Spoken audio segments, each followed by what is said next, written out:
It's not coming through for me yet. Not coming through for us yet.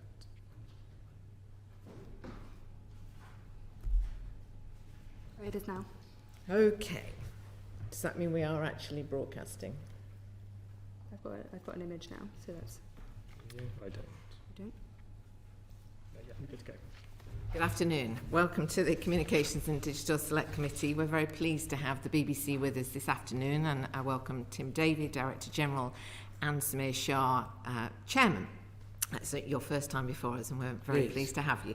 This is a session which is primarily a follow-up session to the inquiry that we did on BBC Future Funding, the report for which we published 2 years ago, and we are particularly interested in hearing from you about the progress that you're making on the strategic challenges that we identified in that report, and in the context of clearly changing economic contexts and evolving audience habits. And we had scheduled this session originally for July. We will come on to that very soon, but before we do, I wanted to ask some questions about the Huw Edwards case, because since we were originally scheduled to see you, there have been developments clearly in that case, and we have a responsibility to ask you some issues about that. Before I get on to the questions, because this is a live case, I should make clear that a statement just to cover the Parliament sub judice rules. And we are, of course, all aware that Huw Edwards has pleaded guilty but has not yet been sentenced. And as such, his case is still active in the courts. That requires me to remind all of us participating today that Parliament's sub judice rule means that the case should not therefore be referred to in discussion or questioning during this meeting. But in any case, this session will, and was always designed to, in terms of the questions that I ask, focus on the BBC's decisions, policies and governance structures. But with that on the record, could I come straight away, please, to you, Mr. Davie, and ask what is the current status of the BBC's attempt to recover the £200,000 of salary paid to Mr. Edwards for that period post his arrest until his resignation? Has that money been returned? No, we've made the formal request, and I can't go into too much detail, but discussions are underway. But I've got no further news apart from the BBC's position is clear. The money should be returned, and we've made the request. Okay. Did you set a deadline? I don't believe we set a deadline. But we do expect to make progress and get an answer. Okay, and if Mr. Edwards is not forthcoming in repaying that money, you have already resolved that you will endeavour to pursue recovery of that money through a sort of legal process? Well, we will explore that, but that is, as I've said on record, I think that is challenging. Sure. I think at the moment the position is very clear. We've made that request to Mr. Edwards, and that's where we sit. Our management position is, and supported by the board, is very clear. Okay. And another specific question, if I may. What is the status of the internal investigation that you launched into his conduct last summer? You mean the one that, not the, I'm just getting clear in terms of what the question I'm answering, which is the investigation we set out with in terms of once we'd had the initial Sun story, we asked people to come forward. Yes. That is now closed. Right. Because it's a simple situation from a leadership point of view, which is once we'd got offered the resignation with no payoff, if you looked at any possible sanctions, someone leaving the BBC without a payoff is where it sits. So you make that decision, and that's where we are. Now, clearly, there's the learnings and all the things we've got to do in the review, which I'm sure we can talk about, but that's where we are with regard to the investigations. Okay, and it's not something that you would have any intention of making public or any aspect of it? No, my instincts are always to be as transparent as I can. I know that always causes questions, but I think when you've got an internal disciplinary process within an organisation, to get into absolute specifics where individuals have raised concerns, I don't think is appropriate. And that I think is right. Okay. I would say, Chair, I think it's worth saying that I also said on the record that if in the process of any disciplinary investigation we found anything of a very serious nature or criminal or anything of that type, we would of course refer it to the police and we would be in a completely different situation.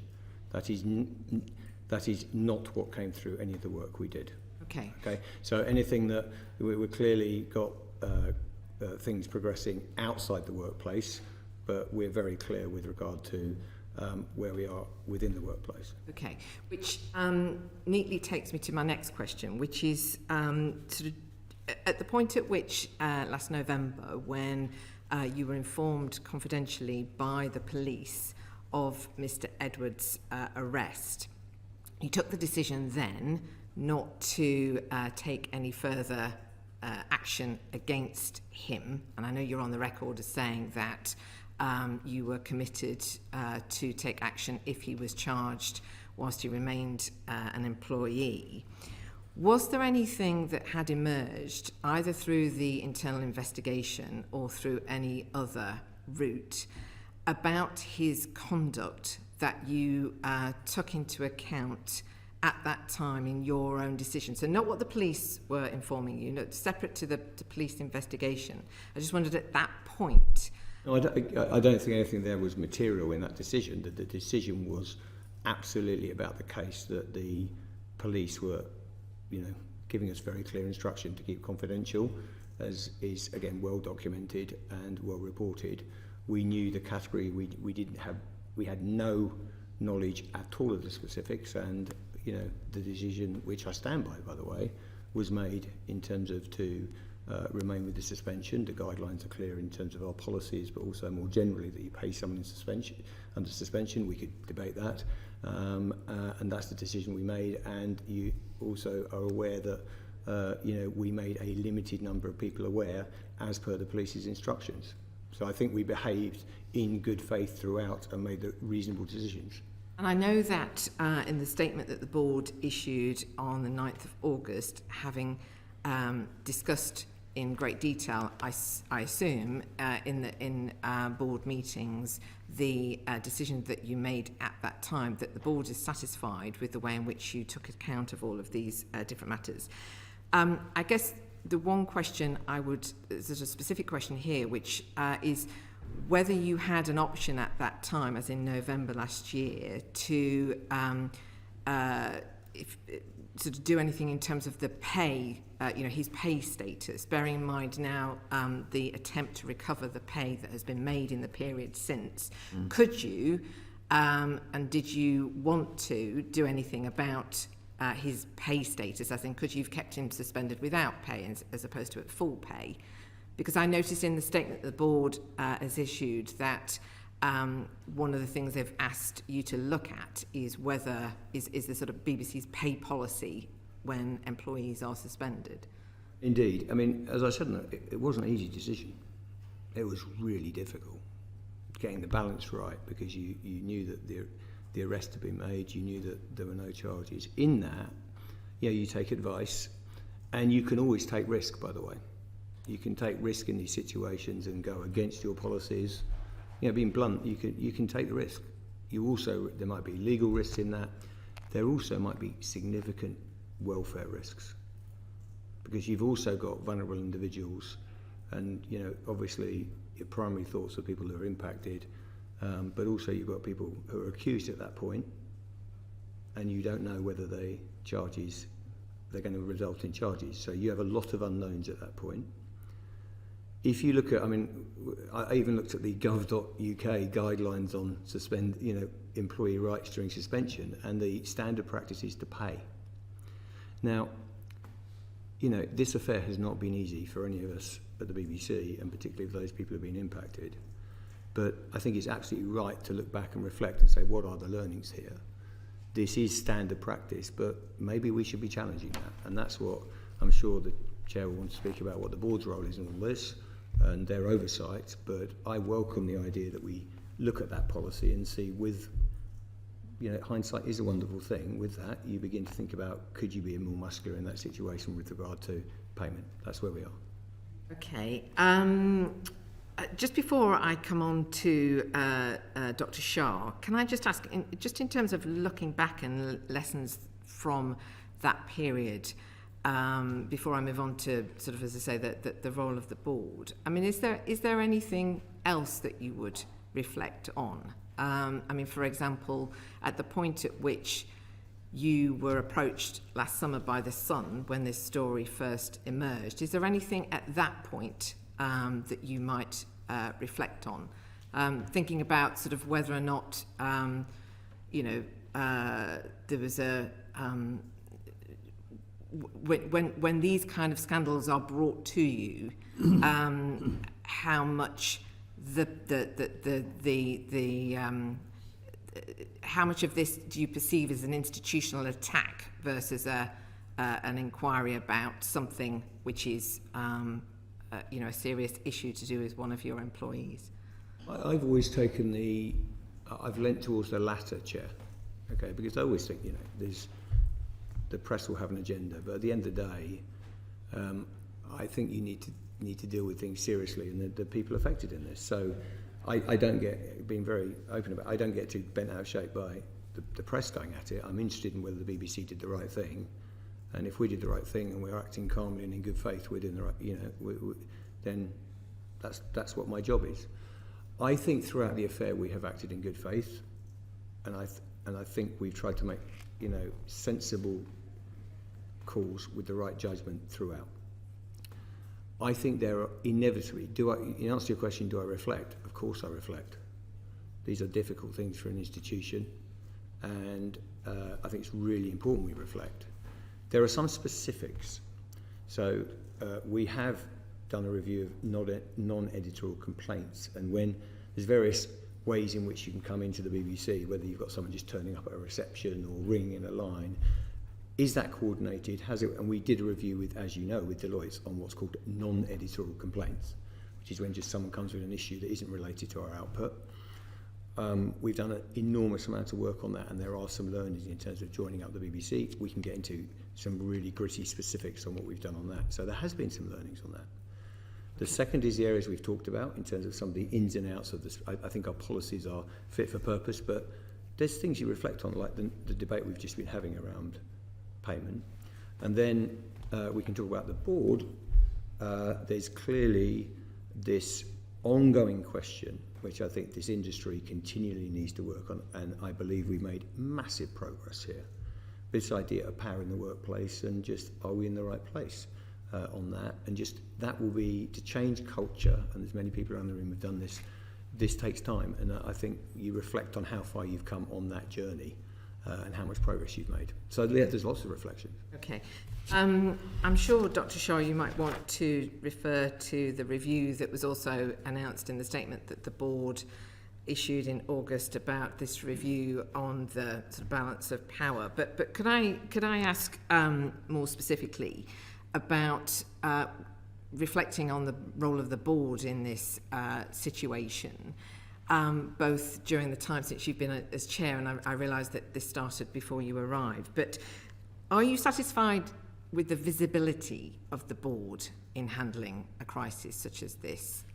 For instance, there was a period between it becoming known of Huw Edwards' arrest and your statement, but we also had the situation again this year, which was similar to that which occurred when this story first broke last year, where different Secretary of State, different government, different chairman, but we've got the government going straight to the Director General, wanting to ask perfectly reasonable questions, but seeking almost to hold the Director General to account, and the people are unaware what the board is doing at that time. Thank you. Thank you, Chair.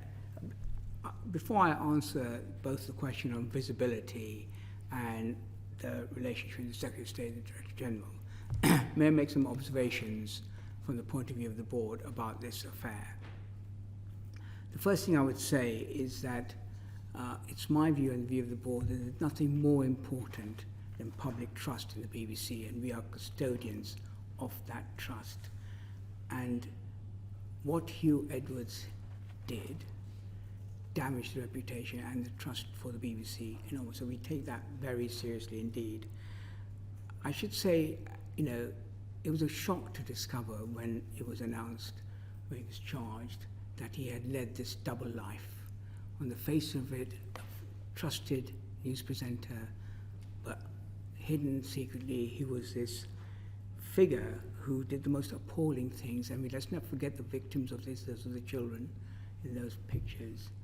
I'm sort of nervous to interrupt, but I'm just conscious as well about the sub judice point that I raised at the beginning of this hearing. Let me make a wider point. I want to be clear that the person who betrayed the trust of the nation, the trust of his colleagues, was Huw Edwards. I knew him. I worked with him 30 years ago. Many producers, researchers, directors, editors worked with Huw Edwards, made him the figure he was, and they feel angry and betrayed by him. I think we need to say that. I also want to say from the board point of view, as you know, on the day he had pleaded guilty, I asked him and his team to give me an account of the decisions they took in the course of that year. We then reviewed those decisions, and we believe, as Tim has said, and we said in our statement, that the decisions Tim and his team took were made in good faith. These were very complicated decisions, and given the evidence available to them at the time, they made reasonable decisions based on the evidence. So we supported it, and we continue to support it. That's not to say, as Tim said, there aren't lessons to be learned, and Tim has already identified a few. Let me, I could take you through the timeline, but let me talk to you about the visibility. Yes, because I think, obviously in the interest of time, I mean, what the critical thing is, as you made clear in the statement, we know that you're satisfied, but it's that everybody else was unaware. Let me just take you through the process, how long it took. It was on, I have a timeline here, on the 31st of July, a Wednesday, when Huw Edwards pleaded guilty. That afternoon, I invited the executive to write a note to the board. The board met, and we met a couple of times. We had a couple of notes. We went through in great detail. We went through the board, and we decided that we supported the decisions taken by Tim and his team, but we also felt there was a genuine issue here about the abuse of power, and it was worth examining that. We've done it many times. We can talk about the many reviews we've had, but we have. But abuse of power is not limited to the BBC. It's not a thing that's ever done. It's constantly a problem, and we need to constantly be vigilant about it. I can talk more about the terms of reference and of the work. Now, from the moment of the pleading of guilty on the Wednesday to the board agreed statement, which was Thursday night, the following Thursday night, was produced on Friday morning. In my view, that's not a long time. We know we had to take a lot of evidence. I had to talk to all the board members individually, what their thought was. We had 2 board meetings. We had Tim and his team writing 2 deep papers about it. Seems to me to take 7 days to come up with a statement is not bad going. So I don't really agree with you that we were slow on this. I could take you in detail every single step. I don't think it's so much that I'm questioning the length of time that the board took in order to discharge its responsibilities. The question I'm getting to is the visibility and the transparency of the role of the board in holding the Director General to account, and the Secretary of State stepping in the absence, it seems to the public, of anybody else holding the Director General to account. And because I'm conscious of time, and because we've got so much else to get to, I just wondered if you could give us your view as to whether you might seek to be on more the visibility, transparent. The board statement was a public document about what we felt about the actions Tim Davie and his team have taken and what we were going to do in forward. The Secretary of State conversation, I don't think it's right to present it as holding him to account. The Secretary of State is free to call whoever she would like to do. I think if the conversation is about information, I don't have a problem about that. It's relaxed. I don't think it's about accountability. Tim, and I understand what accountability is. Tim is accountable to me. But if the Secretary of State wants to know what's going on, I'm perfectly relaxed with conversations that may take place. But we need to be clear where accountability is. And Tim's accountability is to the chair and the board. And I think that was clear. And what the conversation that took place, remember, it was it was reported as summons. That was a press thing. It wasn't actually. Tim ended up having a phone call conversation about what's going on. As I said, you know, Tim often speaks to the Secretary, and that's fine, as long as we know what it's about. It's about information and about what's going, but not about holding somebody to account. It's my job to hold the Director General to account. I think that's clear. Okay, thank you. I guess what the point that I'm trying to sort of make here is that the role of the chair and the board is also to uphold, I think as is made clear in the statement that you issued, the public trust and confidence in the BBC, and the visibility of that being, you know, it's where accountability to the licence fee payers sits at a time like this, and that's the, you know, that's the critical sort of point really. But I mean, you've answered the question, and if there's anything more particularly that you wanted to say on accountability to licence fee payers and the role of the board in these sort of situations that we haven't had a chance to cover, and you want to come back to me or follow up in writing, I'm very happy to do that. I just want to ask one further question, which is around the BBC archive in relation to Huw Edwards.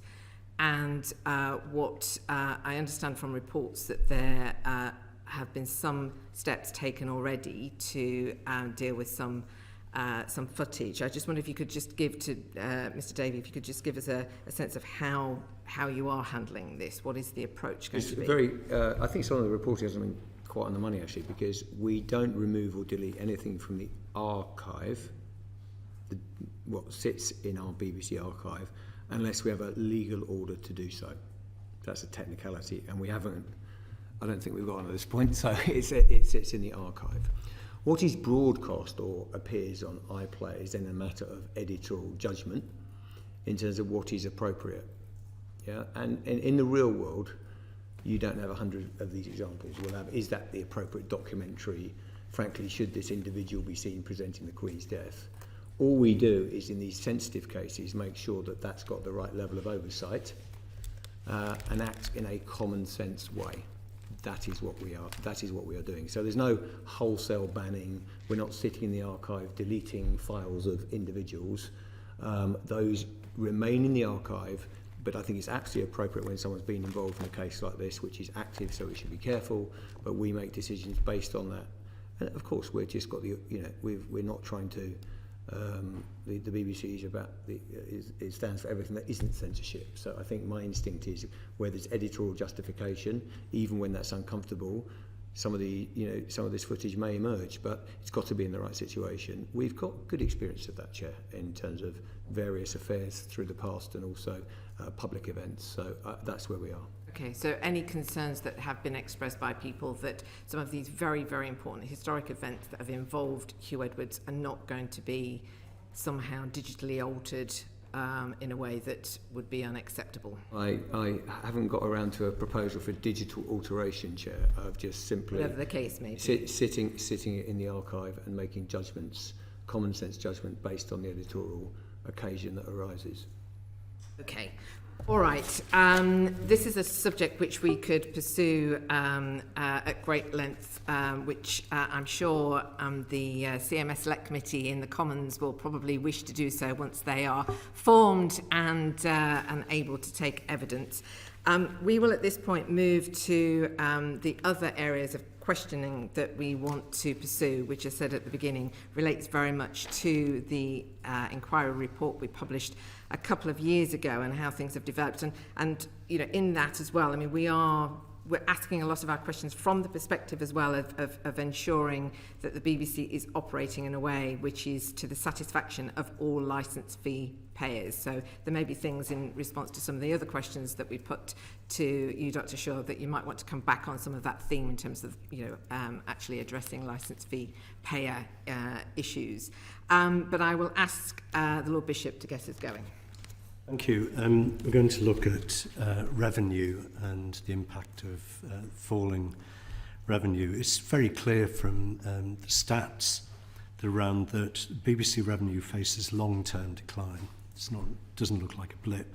As the number of licence fee payers continues to fall, for example, how are you responding to this in the short and the medium and long term? And does this in any way affect the viability of the ambitions that you set out in the BBC for the Future strategy? Lord Bishop, thank you for that question. I will come back to Tim when we talk about the short-term response to the decline in licence fee. I think that issue speaks to a wider point about the future funding model of the BBC and what that should be. And if you allow me, Chair, just to make a couple of opening statements about that, and about this, because this is the first time I've spoken in public, I'd like to make the point that, in my view, the BBC has an enormously important role to play in the social and cultural life of this country. It does come in for a lot of flack, and sometimes that's well merited, but it is undeniably a force for good, and it faces formidable challenges in the changing media landscape.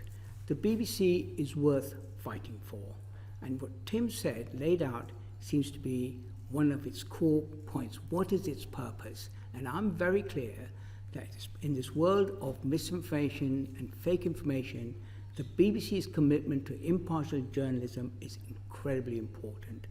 In this world where global streamers are making programs for a global audience, the BBC's desire to make programs that reflect the lives of people of this country is also very important. And finally, in a fragmented society, the BBC's role as an instrument of social cohesion is also, those three things are what make the BBC unique and special and worth fighting for. To be able to do that, to your point, Lord Bishop, we need a funding model that enables us to deliver that mission in the long term. Now, there are many funding models, and there are many aspects to it. The way I perceive both in terms of strategic intent of the BBC is to see the extent to which we can strengthen the independence of the BBC. I look at the licence fee and its adaptation or its change through that lens as much as all the other ones about progression, as well as, and we may come to it later, about charter renewal. What matters most of all is the independence of the BBC. Now, any new funding model needs to ensure that we remain independent. And may I just say that the licence fee, which has many difficulties as we know, I know in my experience looking at it, that the licence fee has been vulnerable to actions by the government, particularly the Chancellor, to impose on the BBC duties that just basically take money away from making content. Most egregiously, the World Service, which, in a stroke of a pen, with no democratic accountability, no reference to Parliament, no reference to people, we suddenly had to find 300 million, which came out of the licence fee. We need to find a settlement of a future funding model that ensures we are independent of that kind of action. Now, I think we do need to be accountable, and we can come to the kind of accountability we need, but I do believe independence, we should think about the funding model in terms of independence. And in terms of short term and the decline of the licence fee, Tim had some very good data on how to deal with it. We'll come to Tim in a moment, but I just want to press home. I think what you've given us is, if you like, a philosophical defence of the BBC, but the question is about how are you responding to the long-term decline. Now, saying we need new funding models, I think is pretty obvious. We all agree with that. But what are you looking at? Well, I don't take the counsel of despair that we're lost in this world. As I said, the articulation of what the BBC is for gives it a purpose, and we need a funding model that enables us to deliver that purpose. That, in turn, I think will have the impact of getting support from the licence fee payer and to be able to reverse that trend. I don't think we should sit here and think, oh, the game's over. No, we can actually find... I don't think anyone's suggesting that. What I'm asking is, if we're saying we need a long-term funding model, there's probably a finite range of options that can be looked at.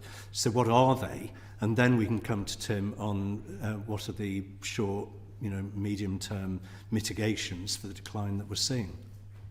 Well, I know you've heard this before because I've looked at previous minutes, but the BBC has spent a lot of time discussing what alternative funding models are. There's some that we have as it were, ruled out, and indeed the Enders report said a subscription model doesn't work in terms of public service. I'm talking about public service funding. I don't think the advertising model works either. So we are looking at different versions of a universal fee. Now, there are lots of different iterations of that. I know there's been some discussion here about a two-tier one where you have for public service. The board has not discussed this or made a decision. My personal view about it is I'm skeptical of a core and a service and then an additional, because that feels to me a bit like a subscription service, and it'll have all the difficulties Enders has reported about subscription service. But I think we do need a fee. I mean, there are many options, and we're still discussing it, whether it's a household tax or it's any other form of universal things. But the principles are clear, and I think which is its universality. And I know I don't want to get into a great discussion about universality, but I'm clear what I mean by it, which is that it should be paid for by the British public at large. We belong to the British public, and we should have content that provides value to every single license fee payer there is. Okay, can we come to Tim? Does that help you? Should I? Yeah. I very much welcome the question, because I think the risks are very high across the industry. And the amount of change we're going through means that every traditional revenue model is, some are borderline crisis, some are crisis. The BBC will be flat in revenue terms, licence fee income this year. So we're not in free fall, but we've got some erosion. You're going to get that with this level of competition.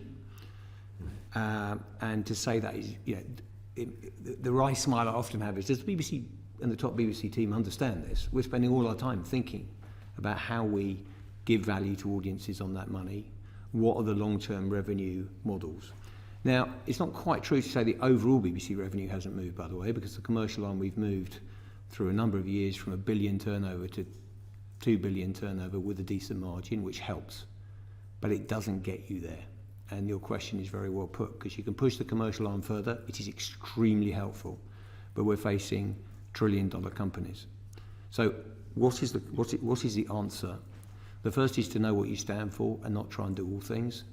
Now, that doesn't mean you're not operating on genres, but what I was trying to do in the speech earlier this year, so we are really focusing on these points of difference. 99% of what the BBC makes is in the UK. That's different. For all our battles, impartial news, which we believe we deliver. We're not perfect, but we delivered it, and the teams are doing a sensational job on that through the election. We absolutely need to fight for that. How are we coping in the short term was your question. And by the way, it's worth saying, the BBC has had £1 billion taken out of it over the last decade plus. We haven't kept flat. We haven't kept flat funding. We've taken out £1 billion, and we still remain at about 3.7 billion. So we've really disinvested in our public service broadcaster. Now, I happen to think the ways you address the issue you're talking about, and being provocative, it's not rocket science. We just had a fantastic July, by the way, in broadcasting terms. I know you may not feel the BBC is having the easiest of weeks at times, but actually when you take the Olympics, you take some of the dramas, Blue Light, Sherwood, all these things coming along, our numbers are very good.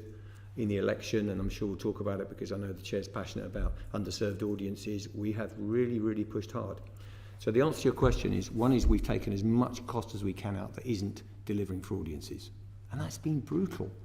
The BBC Public Service, 2,000 people smaller than when I started, but it's still delivering 80% plus a week and nearly universal reach in a month. So we're defying gravity on that.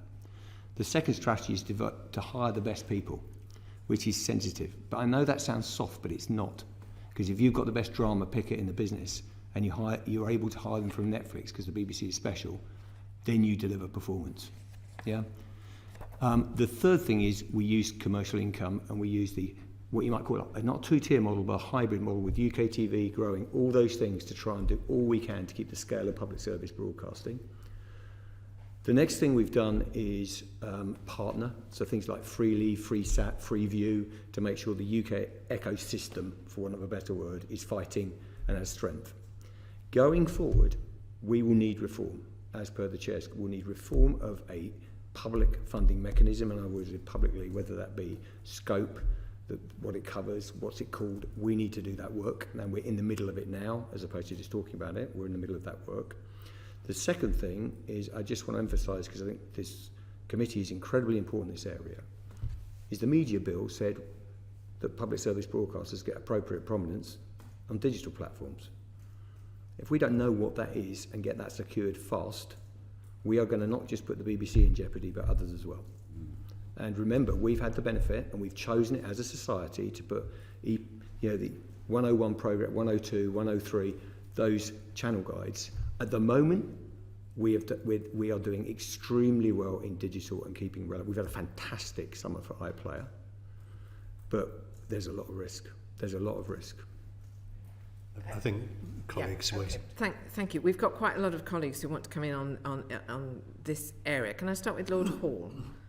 Yeah, I should declare an interest. I've worked with both the Chair and the Director General and worked very well with both as well. You've got form. Might I say I've got form, yes, or we've got form. It's a question which may therefore sound a bit arcane, but I don't think it is.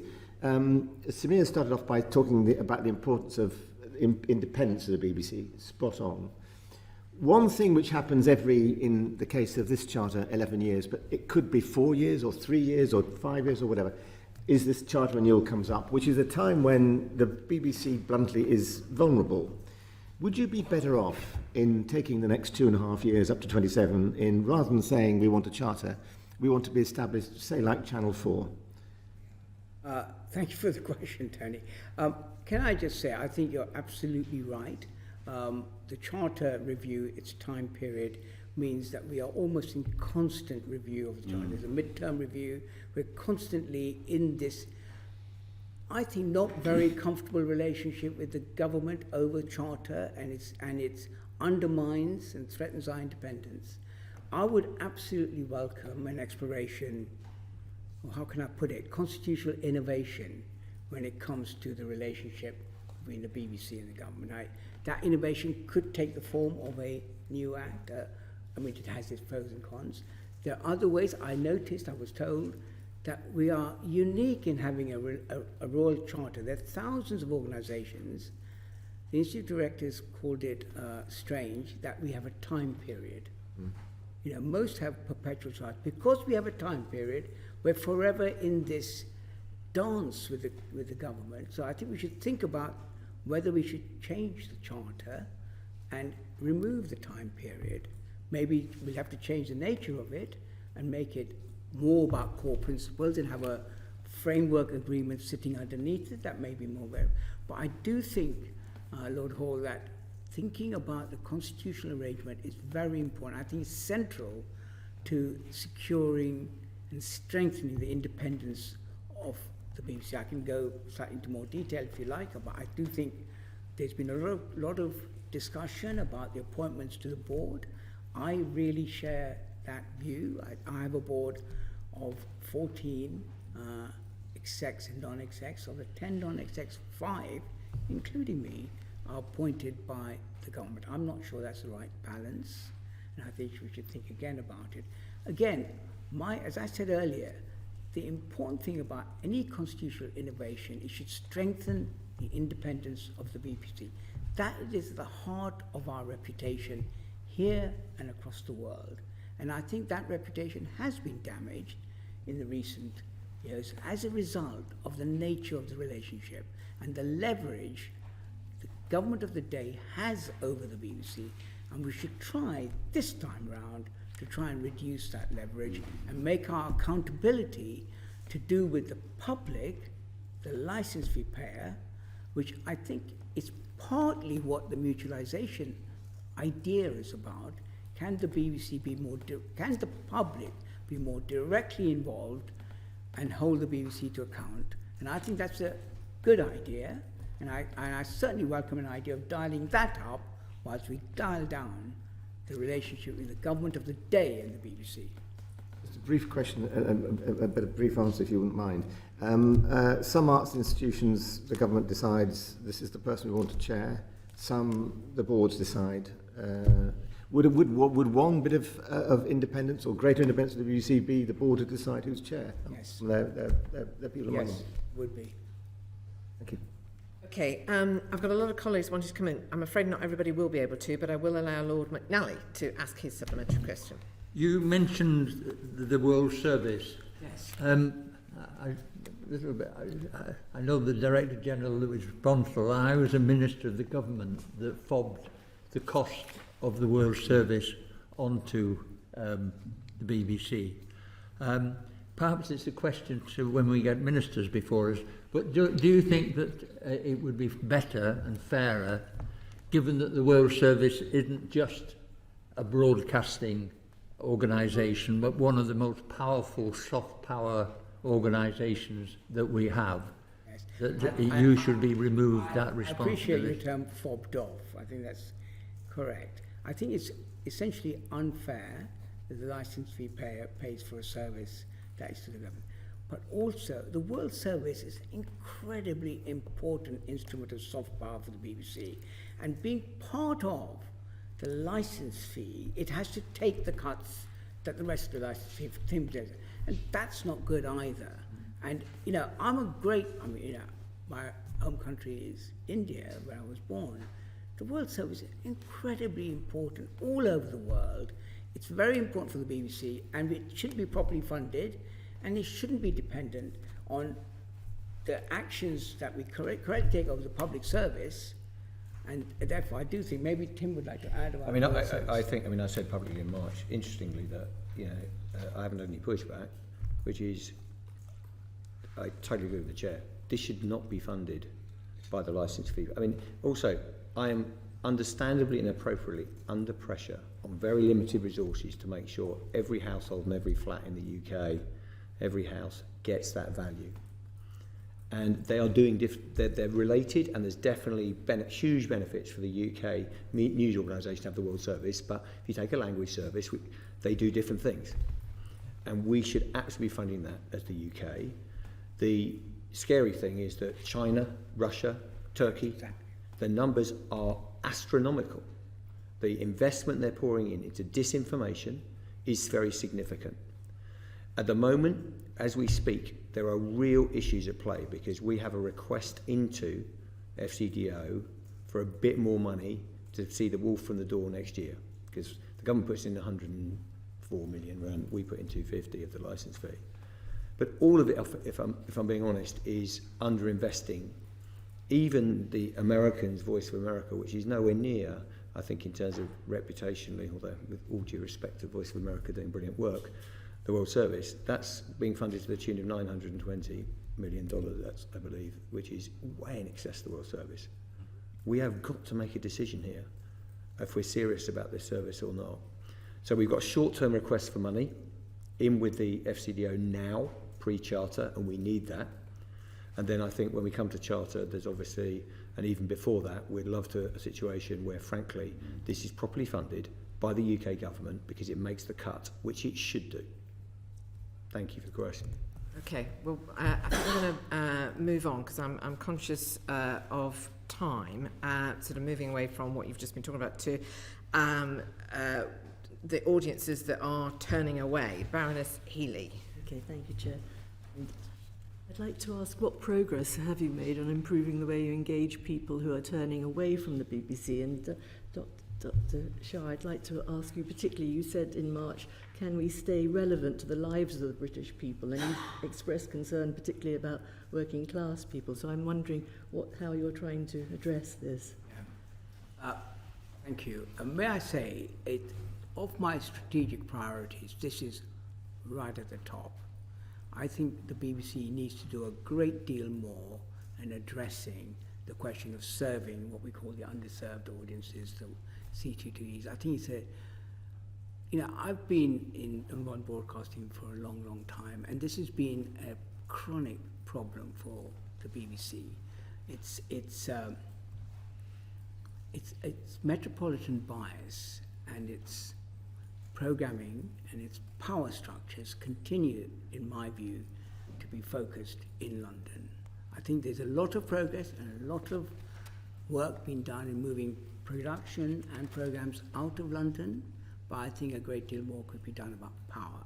Salford is a very good example of what I'm getting at. It's still not there yet, but the vision, and I'm thinking about making the underserved feel the BBC is part of them, it belongs to them, is that you can have a career in broadcasting without having to come to London.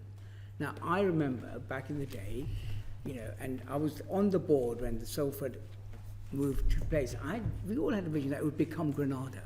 Now, those of you older, but most of you will remember Granada. And Granada was an incredibly, and people thought it belonged to them. All classes, all culture, all community in that area. Similarly for Yorkshire, similarly for Tyne-Tees. We all know that.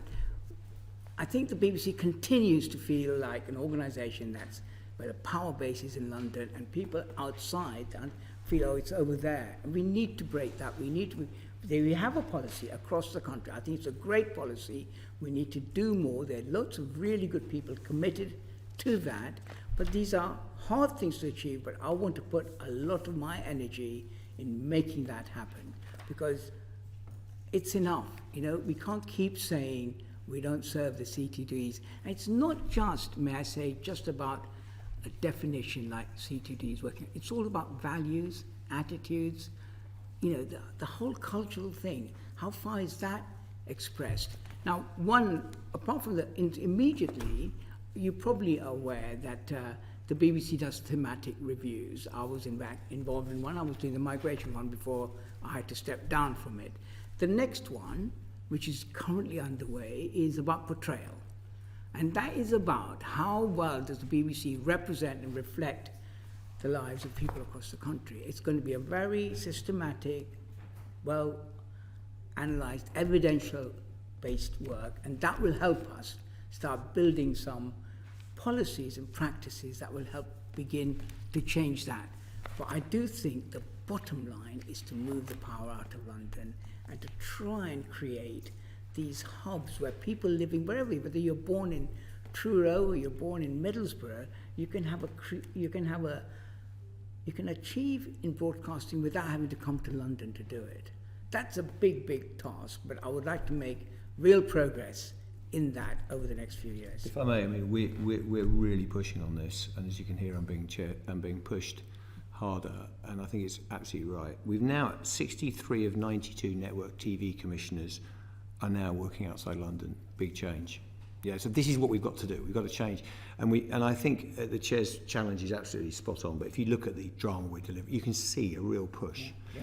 In the elections, having things like local correspondence on the main news bulletins, all this is helping. And by the way, 84% on an average week across 23-24, 84% of C2DEs came to the BBC. So look, we've got, and I absolutely am not in auto-defence here, I think we've got real challenges with some groups. What I would say is, I think there's something deeper in the industry itself. If you saw James Graham talking about the fact that 8% of people working in television come from a working class background. So there's been a lot of work done on diversity and a lot of metrics. But actually, you know, I've always said that diversity of thought, different backgrounds, social mobility. You know, now, interestingly, I've really pushed on apprentices, but being open with you on what's not always working is we've moved the number up in terms of those coming. But it's still more convenient for people who have some kind of family income to support them through that process. So I think we've got to intervene on the people coming into the industry. Currently, the BBC, by the way, is at 20.8% of people coming from what you can use a load of metrics, but basically it's what parental employment at 14. We're at 20.8. We've moved that number up. I want to get to at least 25, because part of this is also how people think, what their experiences are. And I think that, as well as the geographic point, is important for us at the BBC. I'm a bit more worried about the latter in some ways, because I can move people out, but actually you don't want to just arrive in an area and get the same, if I dare say, I'm in dangerous territory, but same type of people in terms of social demographics arriving in an office in Cardiff. Yeah. And I think that's one thing I think we really have to motor on. Can I ask you, Mr. Davie, I mean, how are you prioritising spending to meet the diverging demands of the different audience groups, especially the young, as they're moving away from we're watching this like a hawk in terms of what groups and what programmes deliver to what audiences. And I think, interesting, when it comes back to the budget question, is I think absolutely you have some services like Radio 1 that are more youth-focused. But I have to say, what's really working is the sweet spot of taking your core activity, whether that be an entertainment program like Race Across the World, or you take the election and you say, I'm doing simple explainers. 47% of 18 to 24s claim to have consumed coverage of the general election results on social media.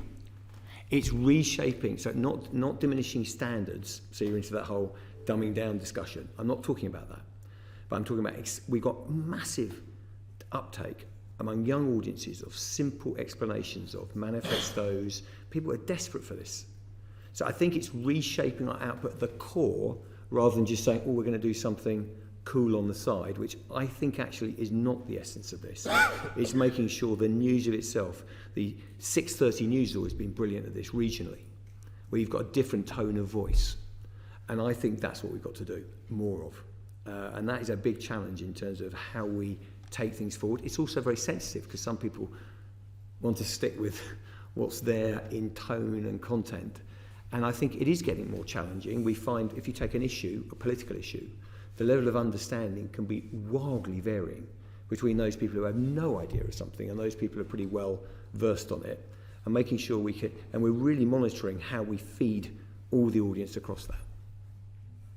Okay, thank you. I know Baroness Whitcroft had a supplementary, but I would just preempt, say that I think some of what you're raising also connects to the questions that are going to be coming up about local news in terms of how that relates to hubs and what have you. But can I just check whether Baroness Whitcroft is happy to take it then, or whether you want to ask it now? Very quick one. I would like to ask it now, if I may, Chair. Given the resources that you have to work out how to spend them. Some of us are concerned that news, and particularly news investigations, are going to be the victim. And I just wonder whether you could say how important do you think national news and investigative news are? And I suppose Newsnight is something. Well, they're the very centre of the BBC. And, we've put more investigative capability into local regions, for instance, now, and doing more work there. I think it's a justifiable concern, which is when we had investigative teams sitting with Newsnight. We don't want, just to reassure, we do not want to downgrade our investigative capabilities to the BBC. It's essential. I think we've had a good recent period in terms of a number of investigations. That is our central and core to the BBC, along with network news. I think there's just an organisational question about how much is attached to Newsnight, and there are pros and cons with that. You're attached to a linear slot to a degree. Newsnight has done some fabulous stuff. I mean, Birmingham Health Trust, that I could go on, but that it's been slightly different to some of the other investigative journalism. We're very sensitive to that and we want to protect it. But the short answer to your question is, under my tenure, we absolutely want to be leading the market in terms of investigative journalism. That does not necessarily mean that it's simply about the number of hours of programming you do. It's the quality of the journalism and making sure we've got the resources. But remember the earlier question. We've had 30% stripped out our budget. So you cannot do everything. And we've got to make some choices around quality over quantity sometimes, which is difficult. Thank you. Thank you. Okay. We're sort of sticking on the theme of news as we move to election coverage, and I'm going to go to Baroness Harding. Thank you, Chair. So I think Ofcom published research today that shows that online sites and apps are now as popular as TV news for the first time. So I'm interested in, firstly, looking back, how did you address the challenge of serving an increasingly fragmented audience in the general election, and what did you learn from it? I think what we did is just take one step back, which is what we did with the newsroom, which was sensitive, was begin to think about it in terms of, forgive the jargon, but story teams is where stories are developed and where you work your journalism, as opposed to having bespoke resources within every linear programme. That has been extremely sensitive, as you can imagine, because culturally, you had your resources of each programme. The reason I'm answering it that way is because I think that allows you to say, okay, we've got a good story. So if you go to local now, and I'm very aware that we had these debates in terms of local resources, but I'm actually seeing stories flowing across onto my main app. The local news is on the main page of the news app. So we've moved our newsroom so that it is far less agnostic in terms of where it appears and how the story is formed. In the election, we also tested a number of formats on iPlayer. Some worked, some didn't, by the way, interestingly. So you can now see on iPlayer the newsreel. iPlayer's had a fantastic.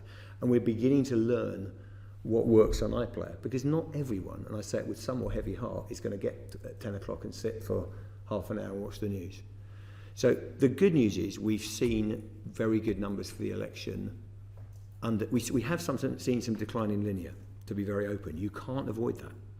But actually, in terms of the online usage, that's really, really developing fast for us. The encouraging thing as well is, and it's difficult in measurement terms this, because there's obviously the attribution question, which you're well aware of, which is once we're on TikTok and we're on Instagram, we want to bring people into the BBC as well. But we are definitely going out there. And I said, we were, you know, in online, we were the biggest news source in the election by some distance across all providers, everything in online. So we've just been reshaping the output without affecting the quality. In fact, trying to take it up with things like Verify. Verify's a fantastic lead through to my next question. You referenced earlier with regard to the state actors' misinformation and disinformation overseas. How much was the concerns, many of which we expressed here in this committee, about the potential risk of misinformation and disinformation in the election? How much was that an overplayed, overblown concern, and how much was it real? I don't know. Sorry, I haven't seen any data that really breaks down how far that went. I think slightly encouragingly, what we do know is we had massive uptake and particular response to Verifies that said, let me outline the basics here. What are the claims? And I think there's a number of levels to this. There's malicious state actors trying to affect an election, and I haven't seen reports on that, or I don't know there's also just general noise where people cannot understand, where they can't see the wood for the trees, they can't see. We had incredible numbers, particularly of 16 to 34s and younger, coming to basic explainers. And I think we're going to double down in that area, and we're learning how Verify works. We put, by the way, heavier, serious reporters, One X Newsnight, into Verify, and it made a difference. And the election, I thought we were really robust. The other thing critically, I think, that is important is we give voice to every legitimate party, and absolutely make sure everyone who should have a voice has a voice. And finally, relating to earlier questions, we had an initiative called Your Voice, Your Vote, which really was very popular in terms of putting people's concerns. I think we took it beyond that, general vox pop, if you know what I mean, to concerns on the ground, what was happening, and that really responded, really delivered. I'm not sure I'm answering your question directly, because I think we need to see a bit more data, and I think we need to come up for air on that question and say just how influenced the election was by these things. One of the things I would say more generally, by the way, is the value of an institution like the BBC, the Ofcom code, all the things we do with public service broadcasting. I think that leads to an election which was properly conducted, politicians coming to debates, being proper interrogation. It's a very, very rigorous and proper democratic process, and I think it was well delivered. Is there anything that you'll be doing differently in the run-up to the US election? There's probably numerous things that the news team are going, okay, if we do this is a random example, not true, by the way, so it's a weird thing to say, but I just don't, I was listening to them the other day and they said, look, on iPlayer, if you put it at this time length, it just doesn't work. People aren't getting to it. So it's, this podcast format works particularly. It's all in that. It's how you get it right for an on-demand world. Detailed product design. It's detailed product design, which, in terms of time length, clip length, all those things.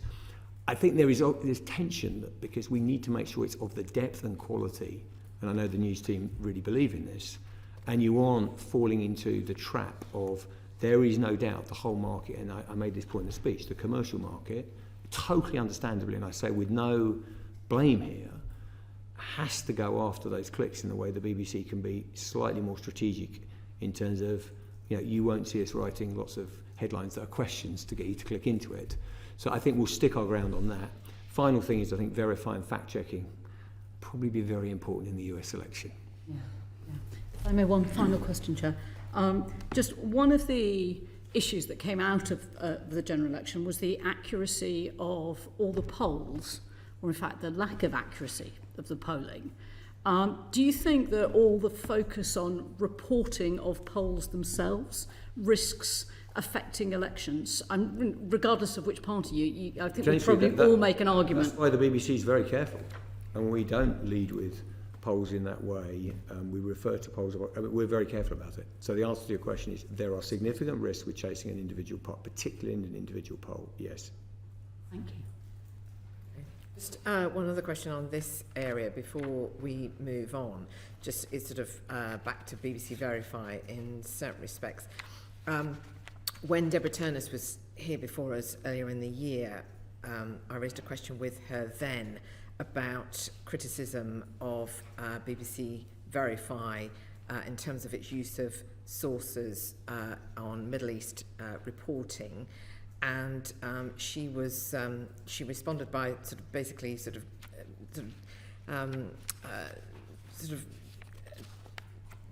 of rather sort of dismissing it in a way that it was from a sort of typical type of critique, and we've had the reporting at the weekend about coverage of the Middle East. What I was just keen to understand is not to get into a discussion about the Middle East, but how is the BBC responding to these kind of challenges that it is receiving in terms of its reporting on the Middle East, regardless of which direction they are coming from? May I answer that? The Israel-Gaza story is a very, very complicated story, and there are very strong emotions on both sides. The first thing I'd say is our journalists out there are doing a really fine job. I should say that they work in very difficult circumstances in Gaza, and particularly because we don't have access to it. I chair the Editorial Guidelines and Standards Committee, and that is part of the process where complaints are discussed and talked about and addressed. We have, over the last, in my time, just in 6 months, we have discussed the Israel-Gaza situation in various different ways many times to look at what the complaints are and the nature of the complaints and the balance of complaints. It's my view, I referred earlier to the thematic reviews. We're doing one this time on portrayal. We're now in the business, that will take its time and work its way through next year, to what the next thematic review issue should be. And I definitely think that Middle East conflict is one area we should consider very seriously to be subject to a deep, systematic analysis of how we cover it. It's a very difficult story, and we get it. I mean, I received the letter with a substantive piece of work. It's gone through the normal process, through the complaints, it'll be treated properly. But in my time, and I've been in it for 40 years, this is one thing that has really resulted in lots and lots of concern on all sides. And I think it's the duty of the board and the BBC, because we play such a big role in reporting the Middle East conflict to the rest of the world, that we do take time out and approach and do an analysis, a review of that coverage. And I think it'll be one of the ones we will consider very strongly as to be our next thematic review. And just to remind us how many of these reviews you do a year? Is it 2? Oh, no. The thematic reviews take almost the best part of a year to do. Right. One or two. Yeah. Okay. All right, thank you. Baroness Wheat. Great, Chair. Am I allowed to make a very quick point, which is, because I feel strongly about this, which is, I just want to reassure, because you've said, we take all the one thing of all the commentary I get slightly defensive about is not actually the criticism itself. Because I think that, by the way, our journalists are doing an outstanding job under the most ferocious pressure. The personal pressure, the lobbying, the reports from both sides. Now, the trouble there is you go, well, it's all so much noise, we're not listening, and it's all equal, and we've got, by the way, we've got more complaints, true, that we're pro-Israeli, on the pro-Israeli side than we have on the other side. There's a whole load of contextual factors around that, but what I would say is every complaint that comes in, and this is where I do dispute what's written, is taken seriously. Yeah. I come from the view, and as leader of the BBC, I'm absolutely clear on this, that you kind of assume your critic's right until you've done the work. And we will look at that piece of research, take it seriously, in good faith. Every accusation we've had on the Arabic service, we've looked at. Now, the issue is not everyone agrees with the outcome. We've taken disciplinary action. We have people leave the BBC. But broadly, we are doing, I think, a very good job. And the research that we have in terms of the overall public response is good. But that does not mean we're perfect. But I really would both stick up for our journalism, but also say we will treat these complaints seriously. We'll go through them. And we won't just be frankly, in auto-defence. But also we will stand up for our journalists, and we'll stand up for people doing a good job. So that's the journey we're trying to walk. It's as fraught for institutions as there's a few of us around the table who have been through a few of these. This one's as difficult as they get, in my view. Thank you. Baroness Whitcroft, we're going to move on to local news now, local media. I want to take you away from international wars, but to local ones perhaps, because you've made clear your intention to move things across the country. That's great, but you can't please all the local publishers. And can you say something about where your relationships with local publishers are now? Some accuse you of trying to crowd them out. Is that fair? You're also working with them on the trainee scheme. So could you also say a bit about how that's working? I think it's a relationship that is difficult at times because the first point I'd say is we've kept our investment in local. We've moved money around and that was very difficult, but I still believe that we needed to have an effective online presence, and the BBC and public service broadcasting shouldn't be trapped in one media. It should be able to do its business, and we provide a unique and valuable service locally that is utterly precious. And we are committed to that, by the way. We're committed to local radio. We're committed. I'd say we have a constructive, is probably the word I'd use, dialogue with the NMA. They do have concerns, and I think it's absolutely appropriate. I mean, on my watch, I've always tried to say that we want to see markets grow. We do have a strong opinion, which the NMA know, and we talk to them, and is that the structural declines in local press are present globally, and the BBC is not the key factor here. We're in the market, we're doing our business, but the truth is that if you look at advertising money, it's shifted away from print, and I understand that, and online is a much more competitive environment, etc., etc. So these things are very difficult. I do think it's a good topic of conversation to think where we can get further partnership. Obviously, we've got the Local Democracy Reporting Service. I think that's worked better than some of us thought it would, actually. I mean, I think it's really worked well. It's doing its business. I think actually a good topic as we look to the future is how we can further that partnership and how we can help each other bluntly, because no one wants to see the BBC's vision of success is definitely not that we're the only one in town. That is absolutely not how we want to work. We like a competitive, vibrant market, commercial, public. That's how it should work.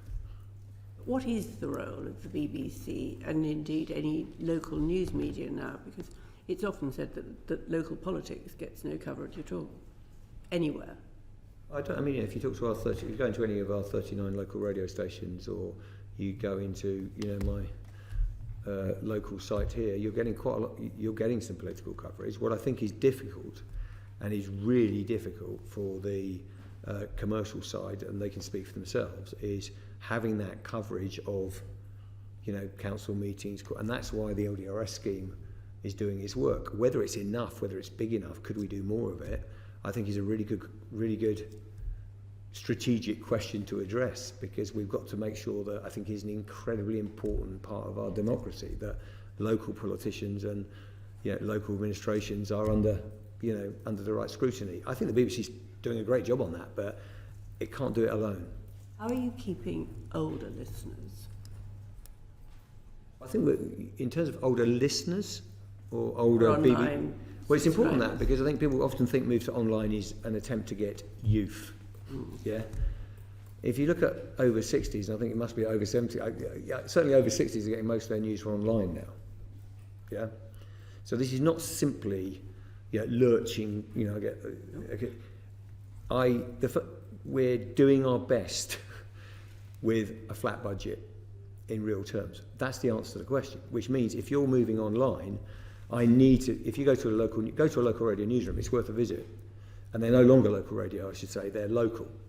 And they are doing, we're putting reports onto radio that go onto the 6:30, which is precious to us, but they're going online. And that's how we've had to build a multimedia newsroom like any other media company or organisation. That has been very hard. What it's meant, because we've had such tight budgets, is what you've had to do is do less afternoon shows and all the things we've been through that have caused understandable angst. What we're trying to do is hold the listening while investing in online and pull that off. There are many that will be watching us as we do it. Thank you. Well, Story, you had a supplementary? Yes, I've always regarded local radio as a potential jewel in your crown. And we look at local news, and some might say that it's in terminal decline, and the BBC could be the last person standing. Commercial radio has almost got rid of the sort of news element, and local newspapers, their circulation is plummeting. So my question, Tim, is this. How does the BBC help towards invigorating local news, local democracy? You have local democracy reporters. It always seems a bit bizarre to me that you actually give those to those newspapers which really thrive on what we call clickbait journalism. But actually there are other players in the market, like, these small internet-based newspapers. I've got one here, yes. The Post. Yeah. And they seem to be the only people, not even the BBC are doing this, who are doing in-depth investigations. And we're talking about, 4 or 5 journalists, paid, young journalists, properly paid. They're doing one at the moment, exclusive, the mystery of 5 million loans to companies, etc. How do you help to invigorate local journalism? And it's not, I have to say finally, by consolidating and sharing, because it used to be that in the evening minorities could have their programmes, particular subjects could be looked at, and we've lost all that. You've lost some of it. I think when you say potential jewel in the crown, it is a jewel in the crown. It's not potential, it is a jewel in the crown.